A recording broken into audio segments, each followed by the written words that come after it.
Dramily.com, unlimited drama series. The insomnia hit me around 2:30 a.m., same as always. I lay there listening to Sloane's steady breathing, wondering when she'd started sleeping so peacefully. Used to be, she'd toss and turn like she was wrestling demons. Now she slept like a woman with nothing on her conscience. My head pounded like a construction crew was jackhammering behind my eyeballs. I slipped out of bed, padding barefoot across our hardwood floors toward the bathroom. The apartment was one of those faux luxury places downtown. All granite countertops and stainless steel appliances, but thin walls that let you hear Mrs. Chen arguing with her cats at 3 a.m. I rummaged through the medicine cabinet, finding everything except what I needed. Sloane's purse sat on the vanity, that overpriced leather monstrosity she'd bought with her latest bonus. She always kept a bottle of Tylenol in there, buried somewhere between her 17 different lip glosses and the credit cards she wielded like weapons of mass destruction. My fingers found the familiar rattle of pills, but they also brushed against something else. A small gift box, wrapped in silver paper with a black ribbon. Not exactly Sloane's usual style. She preferred gold everything, like some kind of modern-day Midas. Curiosity killed the cat, but satisfaction brought it back. I unwrapped the box carefully, making sure I could put it back exactly as I'd found it.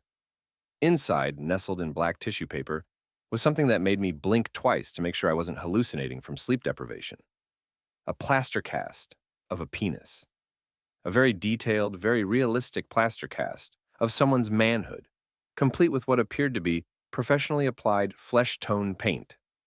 Underneath it, a note written in masculine handwriting, "This will remind you of a real man, which you've never had. T." I stared at the thing for a full 30 seconds, my brain trying to process what I was seeing. Then, despite everything, I started to laugh. Not a happy laugh, more like the sound a man makes when he realizes the cosmic joke has finally reached the punchline, and he's it. Well, I whispered to my reflection in the bathroom mirror, at least he's got a sense of humor, and apparently access to a mold kit. I looked down at my wedding ring, a simple gold band I'd worn for 6 years. On impulse, I slipped it off and tried it on the plaster appendage. Perfect fit. Of course it was. I put the ring back on my finger, wrapped the gift back up exactly as I'd found it, and returned it to Sloane's purse. Then, I took 2 Tylenol, went back to bed, and lay there staring at the ceiling until dawn, planning. Sloane woke up at 7:30, same as always. She stretched like a cat, all graceful limbs and satisfied sighs. Her auburn hair caught the morning light streaming through our floor-to-ceiling windows, and for a moment, I remembered why I'd fallen in love with her. Then I remembered the gift box. "Morning, handsome," she purred, rolling over to nuzzle my neck. "Sleep well?" "Like a baby," I lied. "How about you? Any interesting dreams?" She gave me that smile, the one that used to make my heart skip. Now it just made me think of sharks. "Nothing I can remember. You know how I am. Once I'm out cold." "Right, dead to the world." I sat up, stretching. "How about I make you breakfast in bed? It's Saturday, after all." Her eyes lit up. Sloane loved being pampered, loved the idea of herself as a woman worthy of breakfast in bed, and rose petals scattered on Egyptian cotton sheets. "Really? You'd do that?" "Of course. Anything for my wife." I kissed her forehead, tasting the expensive night cream she slathered on religiously. "Just relax. I'll bring you something special." I padded to the kitchen, taking my time with the coffee and toast. Through the bedroom doorway, I could hear Sloane humming, actually humming, as she checked her phone. Probably texting with her girlfriends about their weekend plans, or maybe with T about their little inside joke. When I returned to the bedroom, I carried a tray with coffee, toast, orange juice, and the silver-wrapped gift box from her purse. "What's this?" she asked, sitting up against the headboard. She was wearing one of my old college t-shirts, and it should have looked cute. Instead, it felt like mockery. "I found this in your purse when I was looking for Tylenol," I said, keeping my voice perfectly neutral. "Figured you'd want to open it." The color drained from her face so fast I thought she might faint. Her hands shook as she took the box, and I watched her realize that the wrapping had been disturbed. "Eli, I can explain." "Open it first," I said, settling into the chair by our bedroom window. "Then we'll talk." She unwrapped it with trembling fingers, and when she lifted the lid, she actually gasped. The plaster cast sat there in all its anatomically correct glory. My wedding ring still fitted perfectly around it. You know, I said conversationally, I have to give your friend credit. That's some impressive craftsmanship, very detailed work. Though I have to wonder, was this a one-time casting or does he have a whole collection? Maybe he's planning to go into business. Eli, please. I held up a hand. The ring was a nice touch on my part, don't you think? Turns out your boyfriend and I have something in common after all. Maybe he's not quite as unforgettable as he thinks he is. Sloane's mouth opened and closed, like a fish out of water. For a woman who made her living in public relations, spinning stories and managing crises, she seemed remarkably at a loss for words. I stood up, straightening my shirt. I'm going out for a while. When I get back, I expect you to be gone. Take your things. Take your little memento there. But leave the ring. The real one, I mean. You can keep that one as a consolation prize. Where are you going? She whispered. I paused at the bedroom door, looking back at the woman I'd shared a bed with for 6 years. The woman who'd apparently been sharing a lot more than that with someone else. To see a lawyer. Mira's been telling me for months that I should call her if I ever needed legal advice. Turns out, today's the day. I walked out of the apartment to the sound of Sloane screaming my name, and for the first time in months, I felt like I could breathe again. Mira Gonzalez had been our neighbor for 3 years, ever since she'd bought the apartment 2 floors down with her divorce settlement. She was a family law attorney with a reputation for being ruthless in court and a soft spot for underdogs. She also made the best margaritas in the building and had no filter when she'd had a few drinks. I found her in the building's gym at 8 a.m., attacking the elliptical machine like it had personally wronged her. Her dark hair was pulled back in a severe ponytail, and she wore the kind of workout clothes that cost more than my monthly car payment. Well, she said when she saw me, if it isn't Mr. Hammond. You look like hell. Let me guess. You finally found out about Sloane and the tech boy. I stopped dead in my tracks.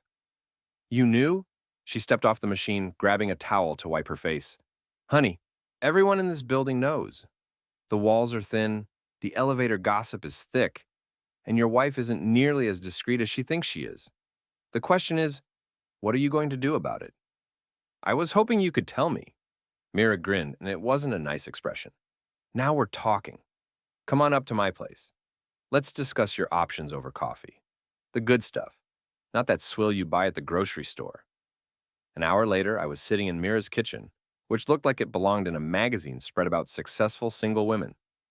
Everything was white and chrome and spotless, with just enough personal touches to keep it from looking like a hotel room. So, Mira said, refilling my coffee cup, tell me everything. And I mean everything. Don't leave out any details, no matter how embarrassing or weird they seem. I told her about the plaster cast, the note, the ring. I told her about Sloane's late nights, her new obsession with the gym, the way she'd started password protecting her phone. Mira listened without interrupting, occasionally making notes on a legal pad. Trent Wallace, she said when I finished. That's got to be who T is. He's the CEO of some tech startup downtown. Drives a Tesla, lives in one of those glass towers on 5th Street. Thinks he's God's gift to womankind. You know him? I know his type. Rich, entitled, thinks the rules don't apply to him. The kind of man who sends plaster casts of his penis to married women and thinks it's charming. She tapped her pen against the legal pad. The good news is, you've got grounds for divorce. The bad news is, he's got money and connections. What do you recommend? Mira's smile could have cut glass. Scorched earth, baby. We're going to take her for everything she's worth, and we're going to make sure everyone knows why. Is that legal? Everything I'm going to suggest is perfect.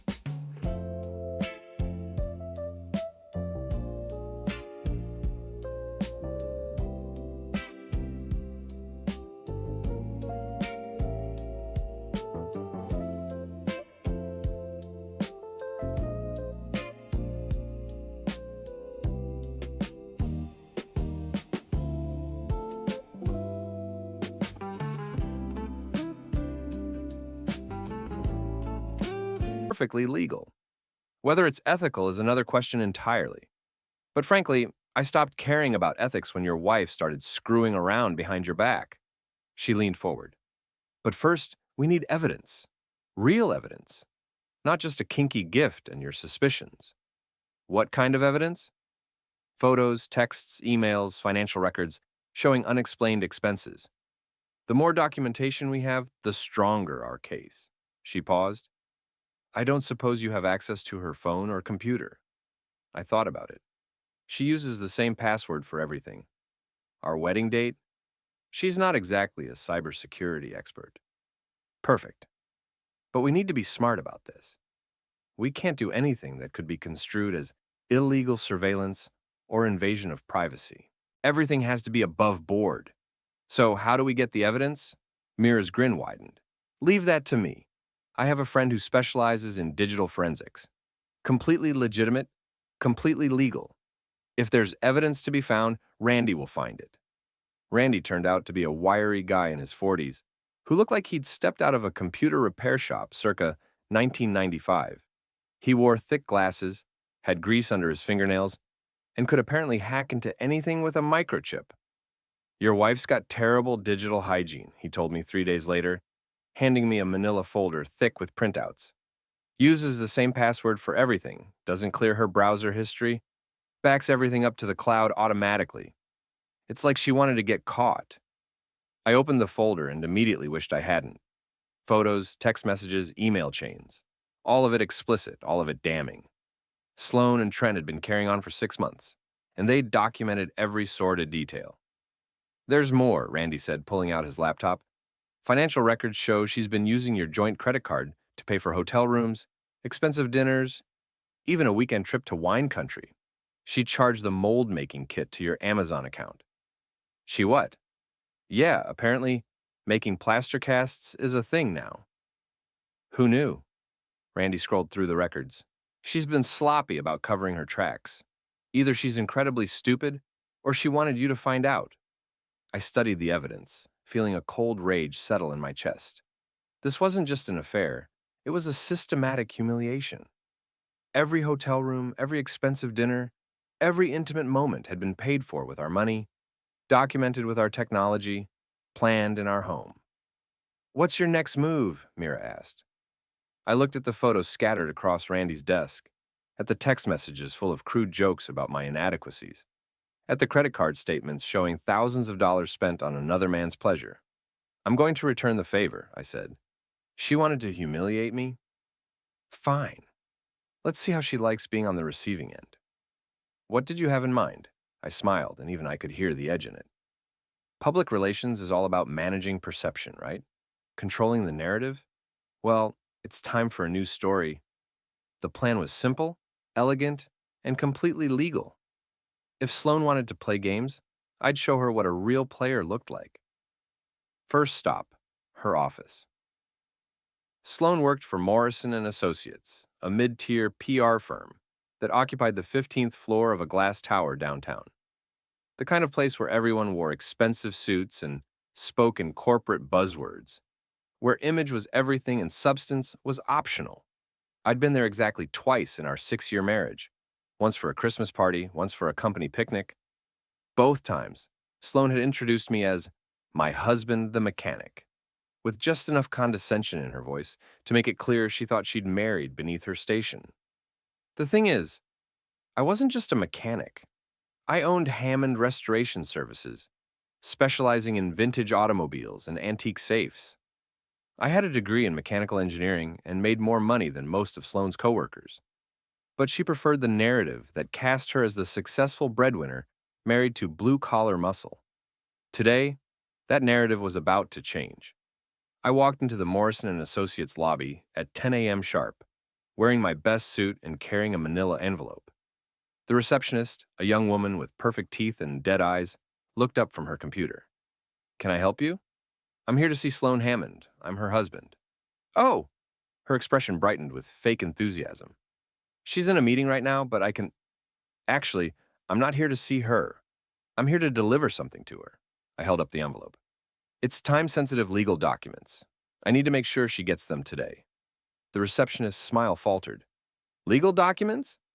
Divorce papers, I said loudly enough for the entire lobby to hear. Among other things.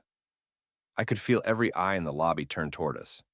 The waiting area, which had been filled with the quiet murmur of business conversations, fell silent. Sir, maybe we should. It's fine, I said, opening the envelope. She's going to want to see this anyway. I pulled out an 11 by 17 photograph, a blown up image of the plaster cast with my wedding ring fitted around it, along with a caption I'd had printed at the copy shop. Sloane Hammond, adultery, fraud, and poor taste in mementos. Divorce proceedings begin Monday. The receptionist's face went white. Behind her, I could hear someone gasp. Could you make sure she gets this? I asked, handing her the photo. And tell her the ring still fits. She'll know what that means. I turned and walked toward the elevator, leaving behind a lobby full of stunned faces and whispered conversations. As the elevator doors closed, I could hear the receptionist frantically dialing Sloane's extension. My phone started ringing before I reached the parking garage. What the hell did you just do? Your ex, the one you said you blocked, 300 messages this month. He contacted me for. Watch more on Grammarly.com. Sloane's voice was shrill with panic. I returned your gift, I said calmly, with interest. You can't just. People saw that. My coworkers, my boss. Good. Maybe now they'll understand why you've been so distracted lately. Hard to focus on work when you're busy molding other men's body parts. Eli, please, we can work this out. No, we can't. You made your choice 6 months ago. Now you get to live with the consequences. I hung up and drove to my shop, feeling lighter than I had in months. The first shot had been fired, and it had hit its target perfectly. Randy was waiting for me when I got to Hammond Restoration, sitting in my office with his laptop open and a grin on his face. Dude, that was beautiful, he said. I've been monitoring social media, and the Morrison and Associates hashtag is blowing up. Someone live tweeted the whole thing. Seriously, check this out. He turned his laptop screen toward me. OMG just witnessed the most epic divorce announcement ever at Morrison and Associates. This woman's husband showed up with a photo of a plaster penis and called her out for adultery in front of everyone. Hashtag drama alert. Hashtag marriage fail. Hashtag karma. I scrolled through the comments, watching as the story spread from person to person, each retelling adding new details and speculation. Within an hour, it had been shared hundreds of times. This is better than I hoped, I said. It gets better.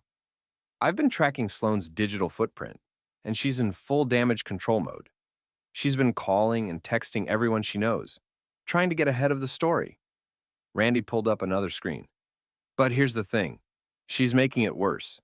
Every explanation just confirms more details. My phone buzzed with a text from Mira. Saw the social media explosion. Brilliant move. Sloane's lawyer called. They want to meet. You've got them rattled. What's next? Randy asked. I thought about it, weighing my options.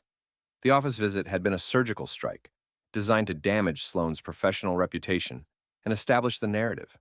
But it was just the opening move. Now we escalate, I said. Time to pay a visit to Mr. Trent Wallace. Randy's eyebrows shot up. The boyfriend? Is that wise? Probably not, but it's going to be fun. Finding Trent wasn't difficult. According to the financial records Randy had uncovered, he lived in the Meridian Tower, one of those glass and steel monuments to gentrification that had sprouted downtown like expensive weeds. The kind of building where the doorman wore a uniform and the elevator required a key card. I waited in the parking garage, sitting in my pickup truck and watching the entrance. At 6:30, a silver Tesla pulled into the garage and parked in a spot marked T. Wallace Penthouse. Trent Wallace looked exactly like I'd expected. Tall, athletic, with the kind of perfect hair that required professional maintenance. He wore a suit that cost more than most people's cars and walked with the confident stride of a man who'd never been told no. I got out of my truck and approached him as he headed for the elevator. Trent Wallace? He turned, looking annoyed at the interruption. Yes, can I help you? I'm Eli Hammond, Sloane's husband. His expression changed instantly, confidence replaced by wariness. Oh, I see. I wanted to thank you, I said conversationally, for the gift. Very thoughtful. Creative, too. I had no idea plaster casting was such a popular hobby these days. Trent glanced around the parking garage, probably looking for security cameras or witnesses. Look, I think there's been a misunderstanding. No misunderstanding at all. You've been screwing my wife for 6 months, documenting every moment, and sending her souvenirs to remember you by. I actually admire the audacity. What do you want? I smiled. I want you to know that I'm not angry. Disappointed, sure. Disgusted, absolutely. But not angry.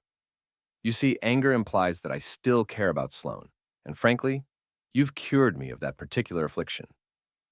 Trent relaxed slightly, mistaking my calm tone for weakness. So, we can handle this like adults? Oh, absolutely. In fact, I brought you a little gift of my own.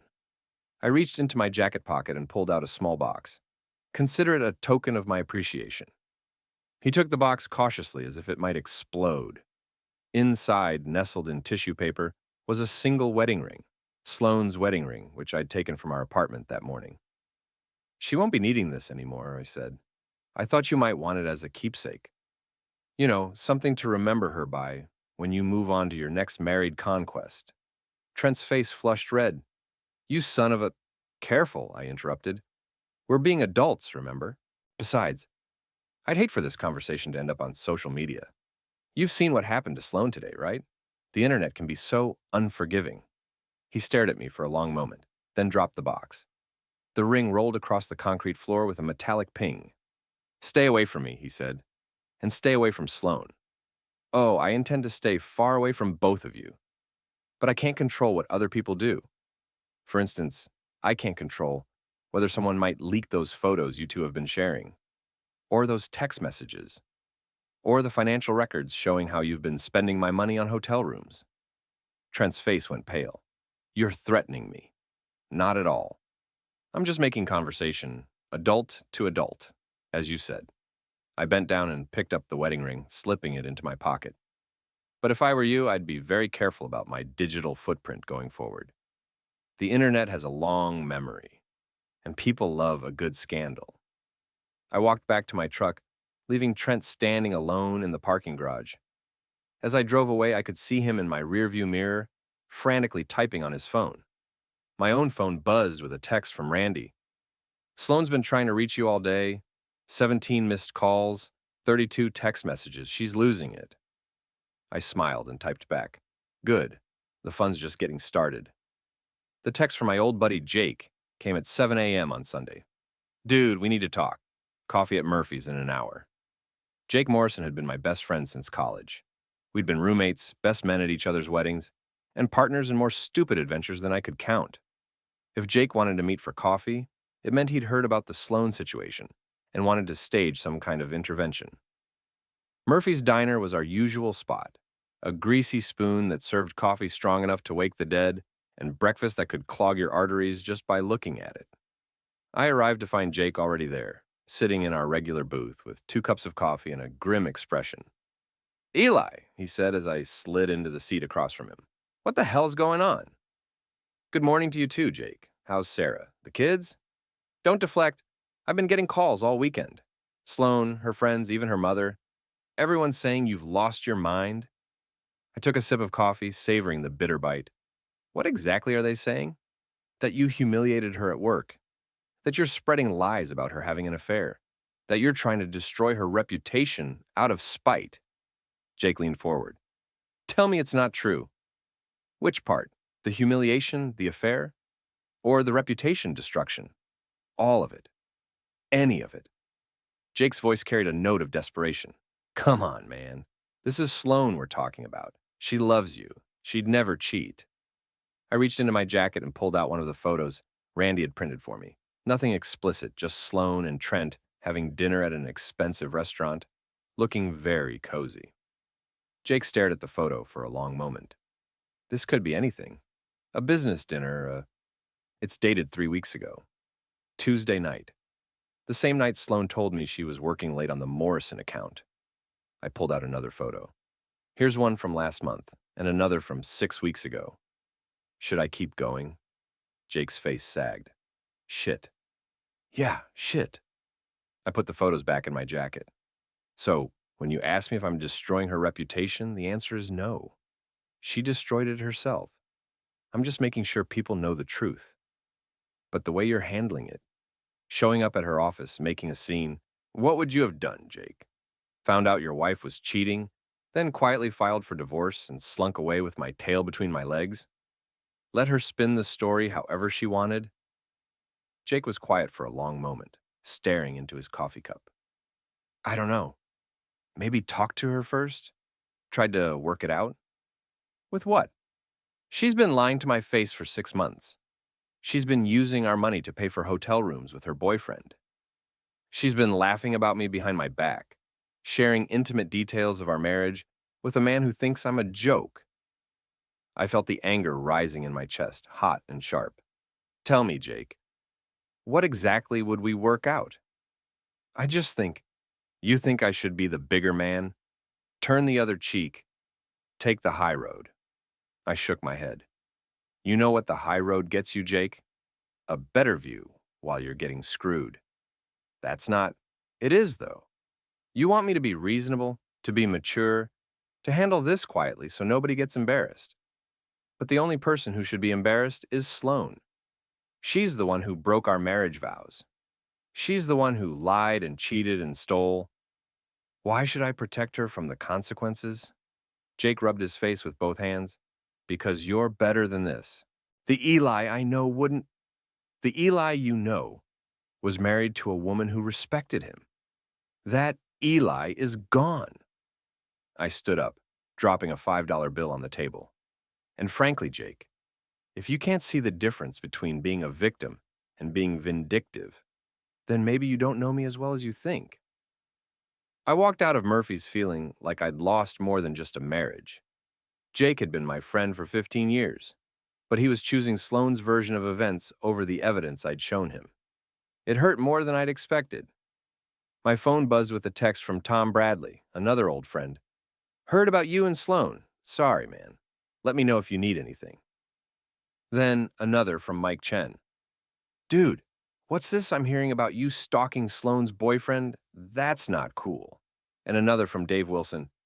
Sarah says Sloane's been calling everyone, crying. Says you're having some kind of breakdown. Maybe you should talk to someone? I sat in my truck in Murphy's parking lot, scrolling through message after message. Half my friends were offering support. The other half were questioning my sanity. Sloane had been busy, working her PR magic, controlling the narrative just like she did for her clients. The final text came from Marcus Webb, my oldest friend. Emergency meeting tonight. My place, 8 p.m. Everyone's coming. We need to sort this out. I stared at the message for a long moment. Marcus had been the leader of our group since high school, the one who settled disputes and kept everyone together. If he was calling an emergency meeting, it meant the gang had chosen sides, and I had a feeling I knew which side they'd chosen. I drove home to my empty apartment, poured myself a scotch, and waited for 8 o'clock. Marcus lived in a suburban split level that screamed middle-class respectability. His wife had decorated it in earth tones and inspirational quotes, and it always smelled like vanilla candles and disappointment. I'd been there countless times over the years, for barbecues, birthday parties, and poker games. Tonight, it felt like walking into enemy territory. They were all there. Jake, Tom, Mike, Dave, even Bobby Martinez, who I hadn't seen in months. They sat in Marcus's living room like a tribunal, their faces serious and uncomfortable. Eli, Marcus said as I walked in, thanks for coming. We need to talk. So I gathered. I looked around the room, noting the way they avoided eye contact. Let me guess. Sloane called you all, told you her side of the story, and now you're here to stage an intervention. She's worried about you, Tom said. She says you're not acting like yourself. Really? How should I be acting? Happy? Grateful? Should I be throwing a party to celebrate my wife's infidelity? Nobody's saying that, Marcus said carefully. But the way you're handling it is completely legal and entirely justified. I sat down in the only empty chair, a floral monstrosity that Marcus's wife had bought at a garage sale. She cheated. I have proof. I'm divorcing her and making sure everyone knows why. What part of that seems unreasonable to you? The public humiliation part, Mike said. Showing up at her work, posting things on social media, harassing her boyfriend. I haven't posted anything on social media. Other people have shared what they witnessed, but that's not my doing. As for harassing her boyfriend, I had one conversation with him. One. I didn't threaten him, didn't touch him, didn't even raise my voice. Sloan says you're stalking them, Dave said. Sloan says a lot of things. Most of them are lies. I pulled out my phone and started scrolling through the evidence Randy had compiled. Would you like to see the text messages where she jokes about my sexual performance? Or maybe the hotel receipts showing where she's been spending our money? How about the photos of them together? We don't need to see, Marcus started. Yes, you do. I stood up, holding out my phone. Because you're sitting here, questioning my judgment, based on the word of a woman who's been lying to everyone for months. You want to know why I'm not handling this quietly? Because she doesn't deserve quiet. She deserves exactly what she's getting. The room fell silent. I could see them exchanging glances, having silent conversations about my mental state and their obligations as friends. Look, Jake said finally, we get it. You're hurt, you're angry, but this isn't you, man. You're not vindictive. You don't hold grudges. You're the guy who forgives people, who gives second chances. I was that guy. That guy was married to a woman who deserved forgiveness.